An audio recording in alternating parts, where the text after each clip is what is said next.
Sir આ તમે શું ટ્રીટમેન્ટ કરી રહ્યા છો? આનાથી ફાયદો શું થાય? બેઝિકલી આ જીએફસી છે, ગ્રોથ ફેક્ટર કન્સન્ટ્રેશન થેરાપી. જે લોકોનું વાળ ખરતા હોય, એન્ડ્રોજેનિક એલોપેશિયા એટલે વારસામાં આવેલી ટાલ હોય, અથવા જે લોકોના વાળ મિનિએચરાઇઝન એટલે પતલા થઈને આછા અને ટાલ પણ આવવા લાગ્યું હોય, એ લોકો આ થેરાપી કરાવી શકે. ગ્રોથ ફેક્ટર કન્સન્ટ્રેશન થેરાપી એટલે કે એમાં રીજનરેટ ઓટોલોગસ ગ્રોથ ફેક્ટર હોય છે, જે તમારા વાળને મજબૂત કરે છે, એને બ્લડ સપ્લાય પૂરી પાડે છે અને એને જરૂરી ગ્રોથ ફેક્ટર પૂરા પાડતા હોય, જેનાથી તમારા વાળનો ગ્રોથ વધે છે અને હેર રૂટ મજબૂત થાય છે.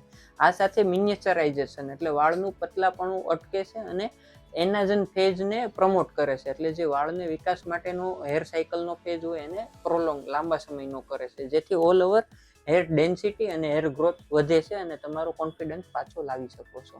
જો તમને બી આવી રીતે હેર લોસની પ્રોબ્લેમ હોય તો જીએફસી કરાવી શકો છો. અને તમારા જો કોઈ મિત્ર અથવા ફ્રેન્ડ સર્કલમાં આવી રીતે હેરફોલની તકલીફ હોય તો એને આ રીલ શેર કરી દો.